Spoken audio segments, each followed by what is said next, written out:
The movie begins in Leningrad in 1940. A young woman named Anya works as a seamstress in a factory where a young machinist, Vasily, who is very serious, notices her and even asks her to introduce him to her only relative, her brother Peter. However, Anya asks for a little more time, and the young man agrees to wait until the next day. But as the girl leaves for her lunch break, he quietly follows her, admiring her. Anya walks down the street, looking at a dirigible hovering above, from which German journalists are filming the city below. At this moment, a tram driven by Peter pulls up to an intersection. Suddenly, Anya realizes that a fast-moving truck is about to crash into the tram, and her brother will likely perish. Frozen in fear, she suddenly emits light waves that lift the truck into the air and throw it away from the intersection. The tram's windows shatter, injuring people, but a major accident is averted. This entire incident is captured on film by the journalists in the dirigible. As the shocked people try to recover, Peter jumps out of the tram, grabs Anya, and quickly takes her away. The girl regains consciousness in their shared room. Peter packs their belongings, urging his sister to flee Leningrad, although she is reluctant since they have already had to move several times due to her supernatural abilities manifesting at the most inappropriate times and attracting the attention of the authorities. Peter asks her to control her powers, but Anya is unable to master them as they are beyond her control. At that moment, representatives of the People's Commissariat for Internal Affairs burst into the room and arrest the siblings. An investigator named Ivan arrives at the scene. He interviews the victims, and one of the women recalls the strange girl standing at the crossroad. Back at the office, Ivan begins interrogating Anya, but she cannot provide any concrete information. She insists it was just an unfortunate accident, and then Ivan shows her photos from their previous residences where strange incidents and destruction occurred, prompting the siblings to move hastily. The investigator is willing to believe she is not a criminal, especially since he has also witnessed something very strange in his life. However, Ivan is unable to elaborate as his superior, Petrov, who turns out to be his father-in-law, takes Anya and leads her to the secret facilities managed by Professor Ilinsky. The scientist welcomes the girl, explaining that she is special and now they will study her abilities. However, Anya refuses to cooperate until she sees her brother, and Ilinsky promises to arrange a meeting for them. Meanwhile, Ivan cannot calm down, although Petrov, who is also his father-in-law, demands he forget the incident and focus on other matters. He had already barely managed to suppress his absurd report about an incident in Madrid. Returning home, Ivan tries to tell everything to his wife Vera, but she asks him to take a vacation and forget everything that happened. The action shifts to 1936. A group of Soviet soldiers, including Ivan, engages in battle with Spanish fascists in Madrid. Suddenly, a man in a strict coat and hat, wearing a strange mask, appears before them. Looking at the soldiers, he utters something incomprehensible, after which Ivan's comrades start shooting themselves one by one. Only Ivan finds the strength to shoot at the man in the mask. The man quickly disappears, leaving Ivan amidst his fallen comrades. The year is 1940. A man in a mask named Neumann and his assistant Katerina arrive in Munich, where the woman meets a Jewish boy named Baruch on the street who plays chess brilliantly. She offers him a ride with them, noting he can always leave if he does not like their school. An orphan agrees and gets into the car, where Neumann utters several hissing words, causing Baruch to fall asleep instantly. Neumann agrees that the boy is brilliant, but by no means possesses superpowers. However, Katerina is determined to help the boy. Meanwhile, in Moscow, Professor Ilinsky leads Anya to the laboratory where she will be studied, and fulfilling his promise, brings her to a cell to see her brother. Peter again asks her not to show her abilities, and she promises to write to him. Baruch is brought to an ancient castle owned by Neumann. The boy is laid in a hammock in a hall inhabited by many other teenagers. But when the adults leave, he wakes up and is frightened by the dark silhouettes surrounding him. Back in Moscow, Professor Ilinsky leads Anya to a separate room, more like a cell, and locks her in there. He then reports to Petrov that he has never seen anything like it. The girl is a scientific discovery, a unique case, to which the chief objects. She is a new weapon. Later, Anya is subjected to various tests, but she shows nothing special. Ivan cannot forget the incident, studying everything related to the strange explosion. The video footage of the accident also reaches Neumann, and he decides to fly to the USSR. There, the man is taken to meet with Professor Ilinsky. Neumann introduces himself as a worker from the Ahnenerbe organization and immediately determines that the professor is terminally ill. He offers to ease his pain if the professor allows him to speak with Anya.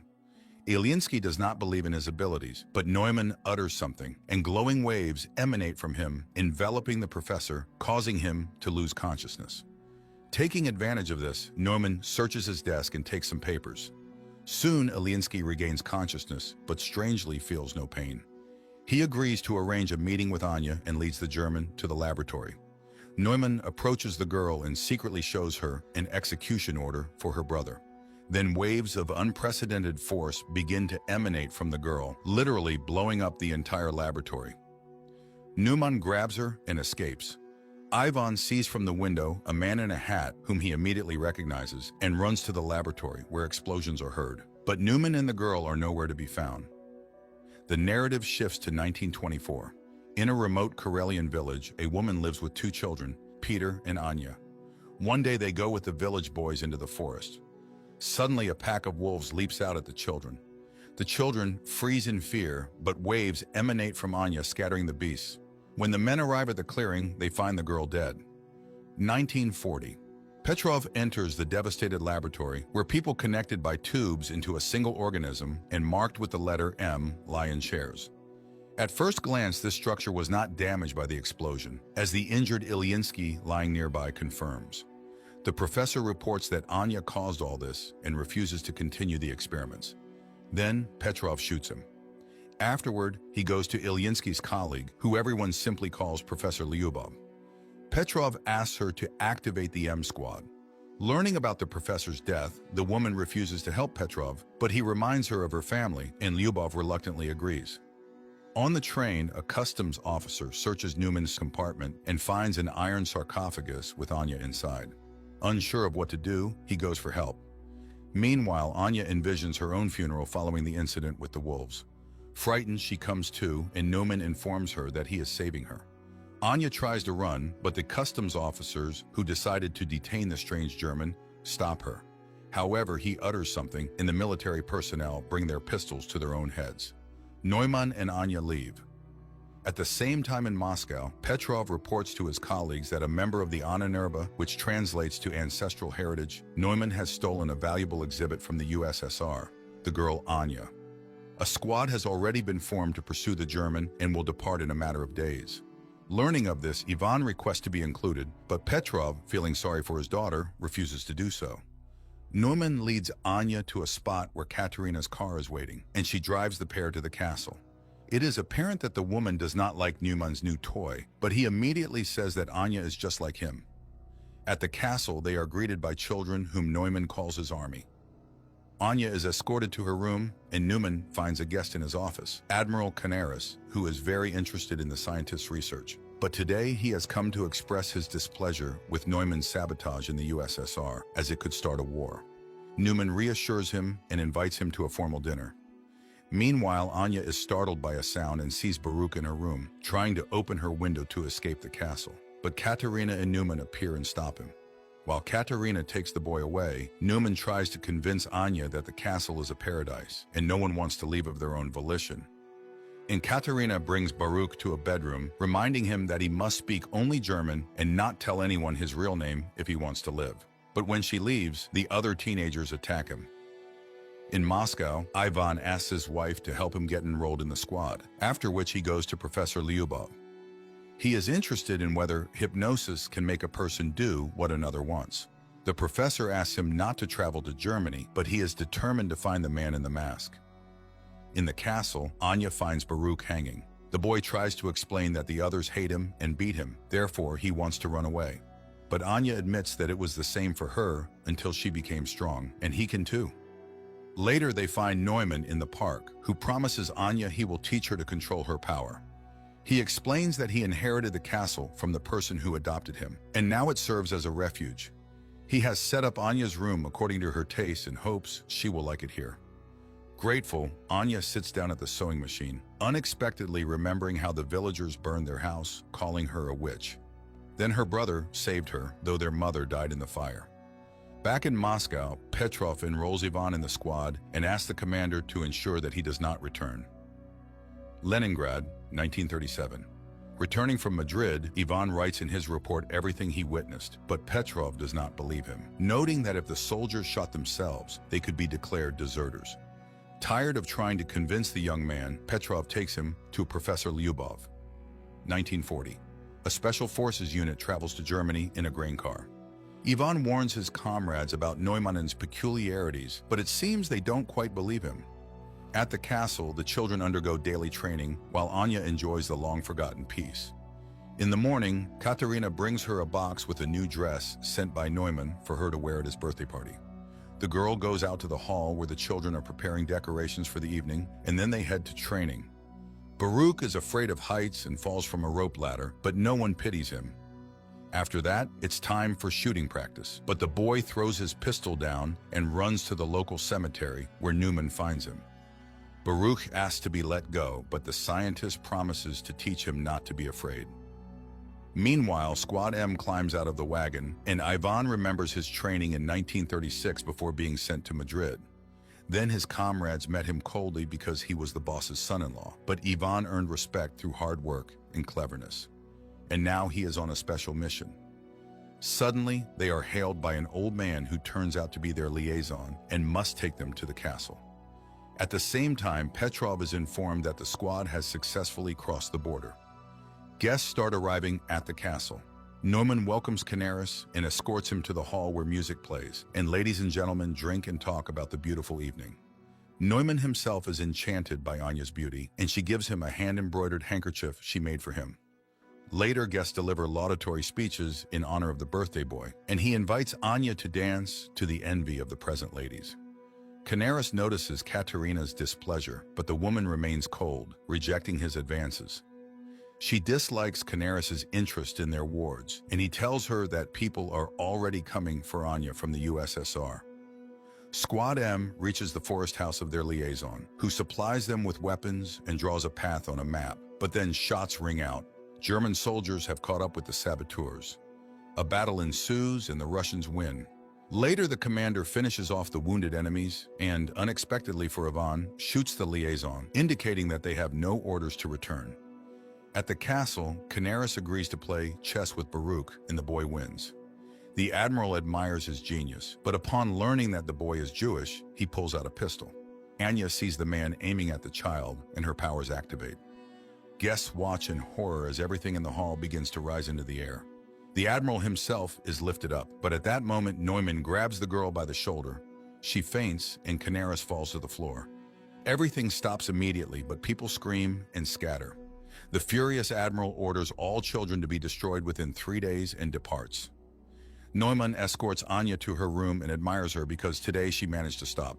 The girl does not understand why it is necessary to destroy the Jews, and Neumann reminds her that no one pitied them either, as they were not like everyone else. The man returns to his office where Katerina awaits him, but he does not accept her attentions because he is seriously captivated by Anya and hopes to succeed with her.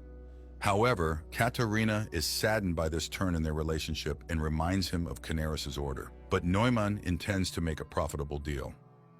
The action shifts to Neumann's childhood when children laughed at him and drove him away. His parents were forced to put a mask with a digital lock on him so he couldn't harm anyone, and the boy suffered greatly from this. One day, his father complained to the landlord that his son was hindering his ability to fulfill his duties as a tenant, and the man came to see the unusual child.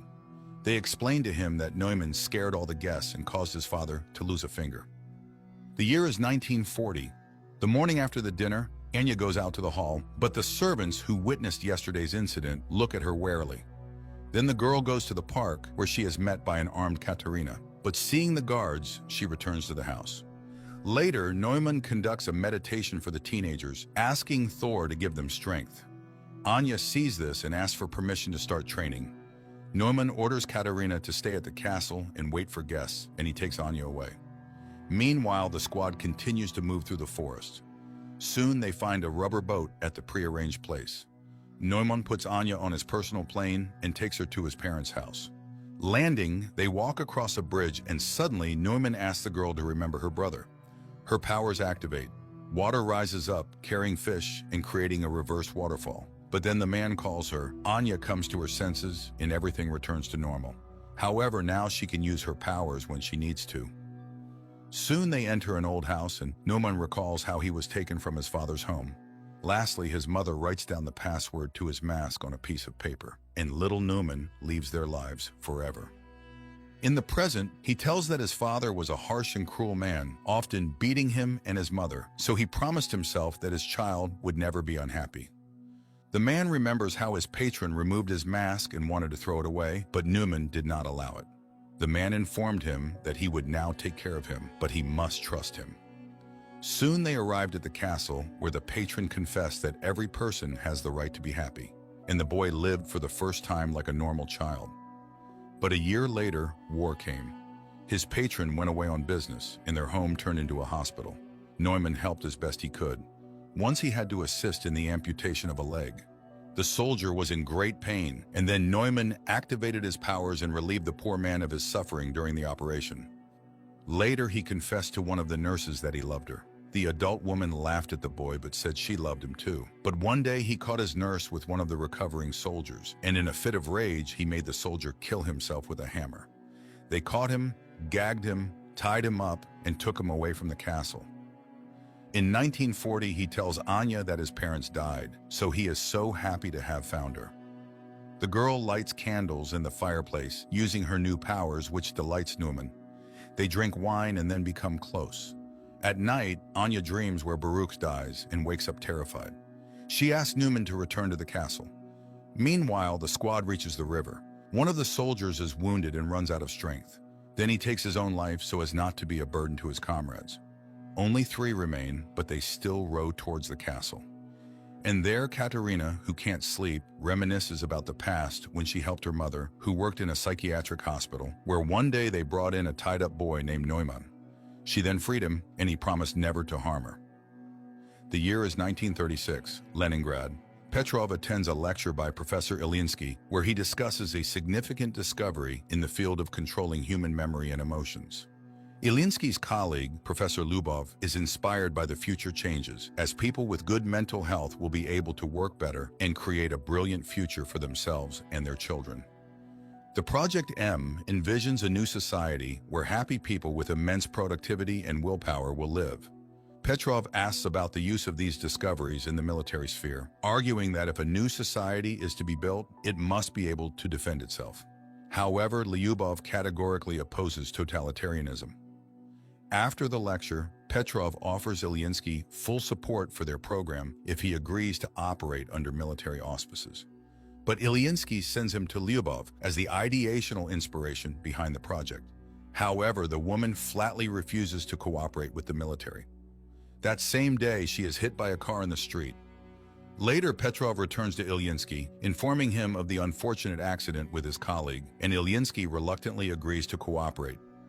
Again, 1940-year Germany. The 3 remaining members of the squad reach the castle's territory. Surprised by the lack of security, they enter the premises. Petrov receives a summary of incidents in a specific area of Germany and realizes that everything is going according to plan. His boss is horrified. His people have left a very noticeable trail, which could easily lead to the USSR being accused of provocation. But Petrov assures him that everything was planned this way and there will be no international conflict. At that moment, his daughter calls and he rushes home. The squad members reach the castle and, splitting up, begin to explore the premises. Meanwhile, Petrov finds Vera in a hysterical state. She is going mad with worry for her husband, and the father decides to take action. At the same time in the castle, Katerina reads a book to the children, and seeing her nervousness, they calm the woman. She orders lights out and leaves, just as Ivan enters the hall from the other side. Seeing the children in front of him, the man lowers his weapon and leaves. The children remain motionless.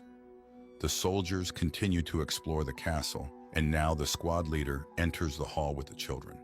But he does not lower his weapon and prepares to shoot. Then the children attack first. The commander fires in all directions, but the teenagers throw their clothes at him and knock him down. The eldest orders the pistol handed to Baruch to kill the enemy, but the boy cannot shoot the man, and the man manages to wound him with a knife before being killed. The children carry the bleeding Baruch to the bedroom, leaving the soldier's body on the hall floor. The third squad member, a female warrior, finds Katerina's office and engages her in a shootout. Katerina flees, but the woman catches up to her and they fight. The woman is defeated when Katerina pushes her away. Seeing her opponent unconscious, the German grabs a pistol but doesn't manage to shoot because Ivan appears. Threatening him with a pistol, the woman captures him. In Moscow, Petrov brings his daughter to Professor Lyubov and asks her to erase the girl's memory. Lyubov is outraged by this request, as the love for a husband is the most precious thing in Vera's life. However, under military pressure, she agrees and performs the necessary manipulations, while Petrov's subordinates methodically clear their apartment of photographs and items belonging to Ivan. But one photograph falls under a chest of drawers, and the soldier does not notice it. After the procedure, the girl regains consciousness but does not remember her husband at all.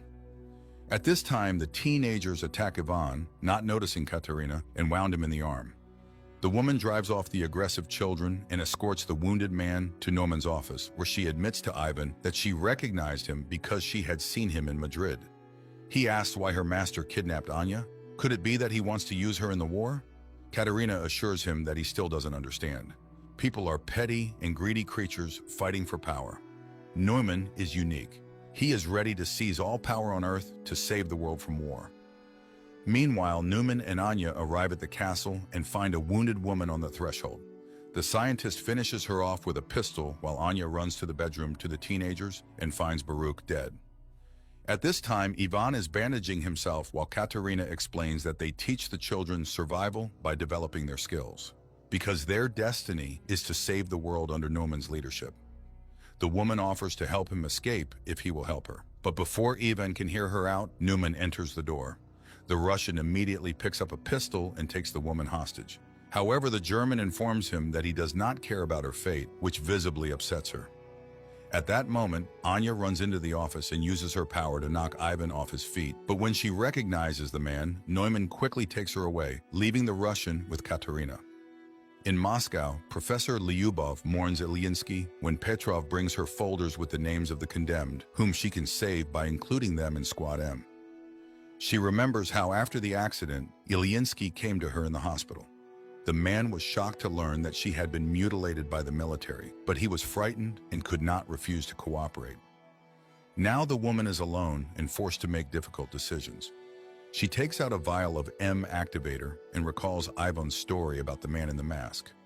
After his return from Madrid, she worked with his memory, suggesting removing the traumatic memories of his comrades' deaths. But Ivan refused to erase his life. And now the young man is chained in a cell in the castle of the man in the mask. Later, Anya visits him, accusing him of killing Baruch, but the boy denies it, and he is not particularly interested in her fate. He only wants to destroy Neumann because all evil comes from him. He hypnotizes children, turning them into killers. Their conversation is interrupted by Neumann's appearance. After sending Anya away, he thanks the young man for revealing his vulnerability, as he is the only one who could stand up to him. To prove it, the scientist shows the finger shot off by Ivan in Madrid. He too is special, and Neumann really wants the Russian to join his side. Yes, he killed his friends, but it was war. He came to Ahnenerbe to find gifted people. Anya is like him, and they are the future. He asks Ivan to admit why he is immune to his hypnosis. Then Ivan reveals that there is a whole squad like him, Squad M. There are many of them, and they will all be here soon. So Neumann cannot hide. After talking with Ivan, Neumann finds Anya in the castle's backyard. The girl asks him to hand over all affairs to Katerina and to leave this place forever. But Neumann does not want to run because they are extraordinary people, and when they are together, they are unbeatable. He asks for her help in defending their new home. Later, he thanks Katerina for managing the situation and confesses that he is glad she was not hurt during the Russian raid. Meanwhile, Anya remembers how in Moscow she wrote letters to her brother while locked up in the laboratory. She used to give them to the professor, but she could not have imagined that he read her letters to Peter, who was undergoing mental processing as a participant in Squad M. At this time, she burns them in the backyard of the castle, hoping that life will give her a chance to start over. Later, the castle's inhabitants conduct a funeral rite for Baruch. The teenagers carry the boy's body to the seashore, where the cemetery is located, and burn it on a ritual pyre. Anya is shocked by the number of children's graves and realizes that Ivan was telling the truth. Katerina urges her to leave and save herself. Anya runs to Ivan's cell and asks him to tell her what he saw in Madrid that was so special. The boy talks about the death of his comrades in Neumann's chilling whisper, but the German doesn't know that he just had a misfire. He is not special and survived only because of the pistol's malfunction. But if Neumann finds out, he will kill him immediately, and only Anya can stand up to him. Out of the darkness comes Katerina, who has heard everything. She will let them go if they leave forever. Neumann is planning to sell the children to Canaris, and Anya can do nothing about it. They are weapons, and it is high time the Russian understood this. But Anya runs away while Katerina frees Ivan from his chains and advises him to make sure the German never finds them. Meanwhile in Moscow, Petrov enjoys his daughter's good mood, hoping she will meet another man, marry, and give him grandchildren. The girl is lively and cheerful, unaware that the photo under the dresser awaits its moment. At this time, Neumann orders the Russian man to be killed, and he goes to look for Anya. Meanwhile, Katerina leads Ivan to her car, where Neumann's guard catches up with them. He engages in a fight with the Russian, and when he is about to kill him, Katerina attacks the guard. The guard is much stronger, and Katerina has to shoot. The teenagers hear the sound and run into the courtyard while Katerina puts Ivan in the car and drives him away from the estate.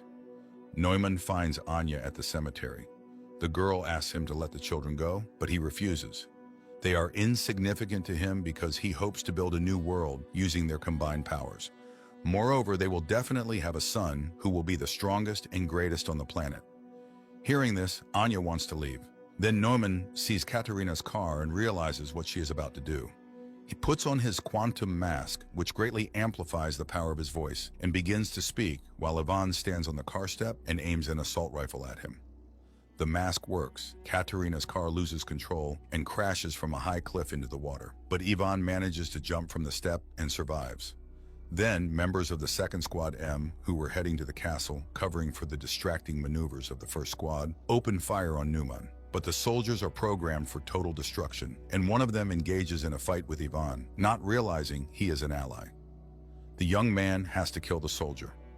Neumann asks Anya to activate her power, and the girl begins to do so when she recognizes one of the soldiers as her brother.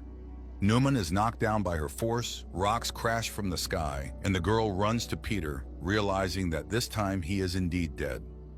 Anya's powers activate again when Neumann falls from Ivan's shot. The girl mourns her brother as teenagers appear on the road. Ivan grabs Anya and drags her away while the children pick up Neumann's body and carry it into the castle. The Russians run to the airplane and manage to take off at the last moment. 9 months later, Neumann, who survived the injury, listens to Hitler's speeches and experiments with a new kind of influence on people, broadcasting his voice through radio equipment. Meanwhile, in Anya's native village, a bearded Ivan arrives from the woods as his woman is about to give birth. Pregnant Anya is dragged into the village where women come to help. As the birth proceeds, an announcement about the start of the war with Germany is broadcast from the speakers. Later, surrounded by streams of power, Anya gives birth to a healthy baby boy. Neumann is immediately informed by a fortune-telling girl. Then one of the villagers recognizes Anya and hurries to tell his fellow villagers whom they have just helped. But Ivan stops him when bombers appear in the sky, from which a large number of paratroopers descend.